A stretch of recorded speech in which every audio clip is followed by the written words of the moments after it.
Hello, how are you doing? Thank you for booking the Roast My Resume report session. So, this is probably my first resume which I am doing in English because you are an Egyptian. So, I really appreciate it. Thank you. So, so let's start.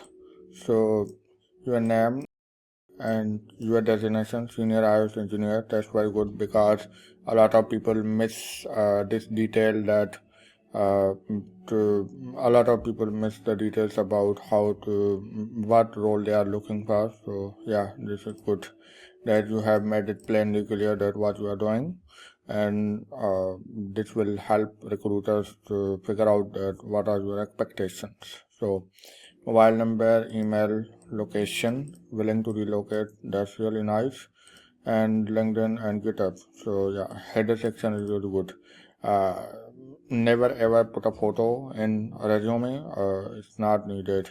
Sometimes in Middle East or in Gulf countries there is a requirement, but mostly for the jobs which are not technical or programmatical. And if you put a photo of you in your resume, then that will mm, that will like reduce your chances because there will be some unconscious bias in recruiter when they look at your face. So it could be positive, it could be negative, but it's always not recommended to put your photo.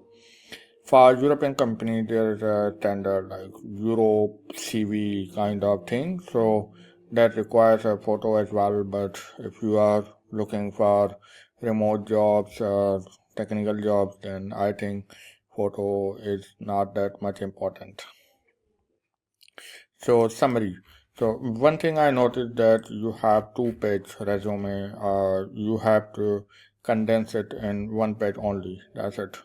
Not more than one page, only one page, single page resume is the best one. A recruiter gets around 7 seconds to 10 seconds to look at your resume, so only one page. Okay, so if you make it larger than one page, then they are going to probably skip it because they don't have time. They have only 7 seconds at max to look at your resume. So one page. I have seen that there is a lot of whited page which you can condense and put it in the one page resume. We also have a template. It's very nice template. It's a 88 compatible template, so it's a one-page template. You can access it at remotekaro.com/ats resume. So yeah, you can access it on this link and it will give you this template. Okay, so the major difference between a resume and a CV is that CV is a detailed thing, so it often goes 2 pages, 3 pages, 4 pages, and something like that.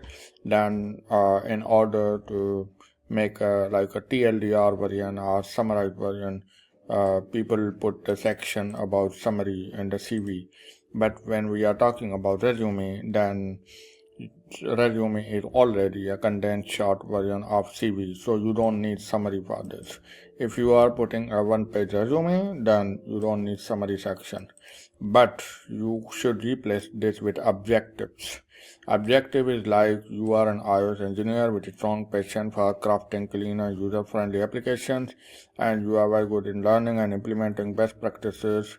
And then your goal is to leverage your expertise and to make an impact, and you should add one line that what kind of role you are looking for. So for example, we have software engineer with 2 years of experience in iOS development seeking full-time senior iOS roles. So yeah, so objective is like this thing, a little shorter, like maximum 3 lines, and then adding what you are looking for. That's the objective of your resume. So that will also go at the very top. And then we have education.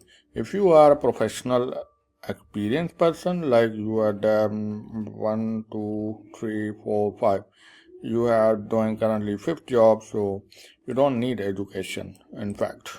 So education, you have to put it in the very bottom of the CV, like this, very bottom.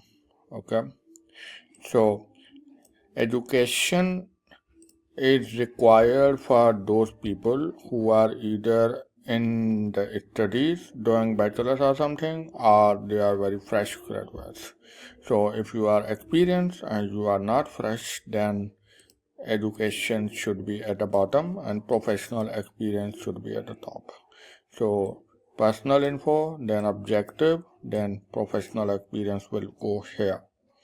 Another section, we will look at it.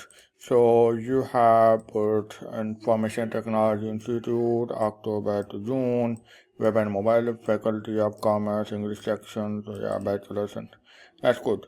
You should put it at the bottom of the resume, okay? So professional experience, yeah, let's go into this. Senior iOS engineer at, very nice, and September 2023 to present, developing, maintaining, implementing new features to with a primary focus on the food menu app. So this is a very common mistake which I have seen and like 99% of resumes, literally. So the problem is that whenever it comes to job descriptions like this, then everyone adds what they have done. They have done developing, maintaining, and implementing new features to, and literally everyone will be doing the same. If you are an iOS engineer, then you are doing the same. Every iOS engineer is doing Swift UI, every iOS engineer is doing maintenance, every iOS engineer is adding new features. So what are you bringing on the table? So that's the main thing. You should not put what you have done at a company. You should put what you have done and what impact have it created for the Karim.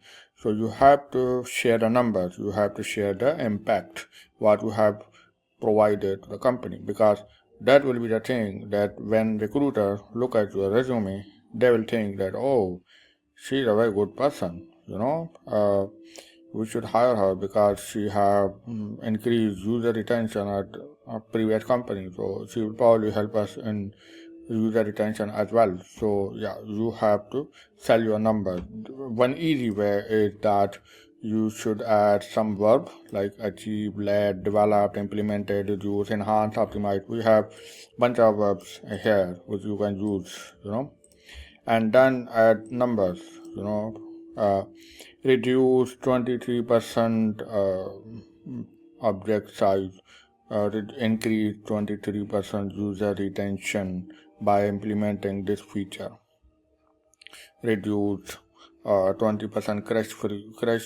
crash rate by optimizing the architecture in the Swift UI. So yeah, you have to use it like that. Add 3 lines, add 3 points for each job, 3 to 5 points, and every point should not exceed 2 lines. So this is 2-line point, okay? So you should put 3 to 5 points for each company.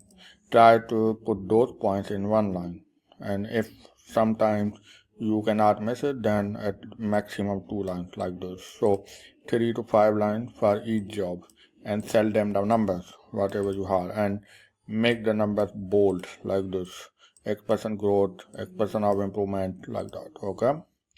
So if after that your resume becomes more than one page, then you can skip one job like this one, 18 to 20. Resume is not about all the jobs, all the things.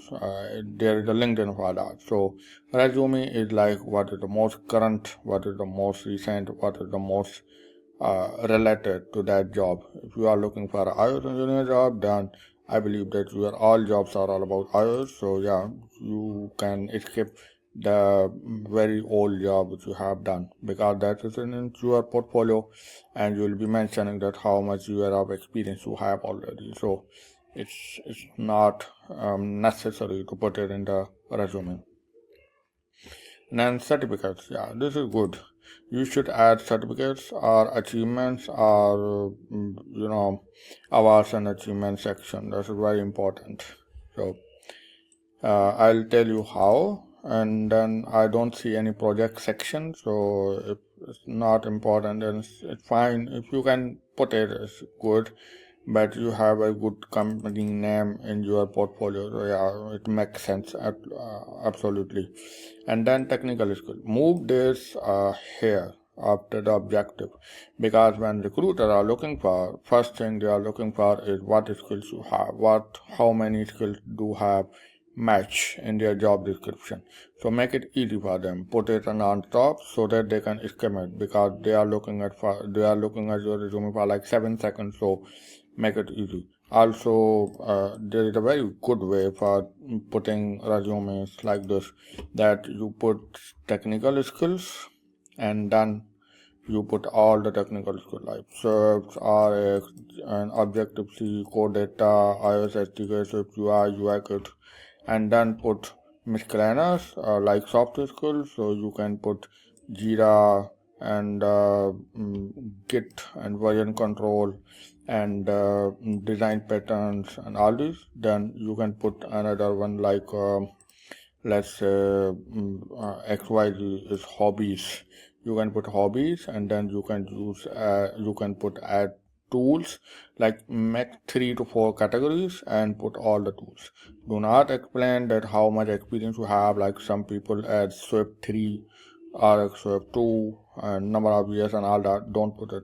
Some people put stars like 2 star, 3 star. I'm very good in Kotlin, so I have 5 star, and in Java I have 3 star. Don't do that. You are damaging yourself by putting the numbers on it. Just put skills. That's it. Nothing else. So make it one pager. Top goes with personal, then objective, and then skills, and then you have professional with numbers and 3 to 5 lines maximum, and then hours and achievements, and then languages and education. Yeah. So that's how your resume should be. So I hope this is helpful for you, and let me know if you have any more questions. I'd be more than willing to help. And thank you for booking the RemoteKaro session. So one more thing, achievement. I don't see any achievements in your resume, only certificates and charity work. So you should definitely put achievements and awards. Like it could be Employee of the Month award, or it could be some promotion, or it could be scholarship you got at university, or it could be some hackathon you have won. It could be an event you have helped plan or something. So it could be anything, because achievements make a good impression about you as a character. So achievements gives impression to the recruiter that hey, you are a very good person and you are an achiever and you go way beyond the normal work and you are not satisfied with normal situation. So they tell you a lot about your character. It does not have to be related to your job or your iOS or your career or whatever. It could be any achievement. Achievement is like, okay, you are some dedicated person, you put an A level effort, A plus level effort. So yeah, you should put that. So yeah, there is a resume, and thank you for the booking. Really appreciate it. Thank you.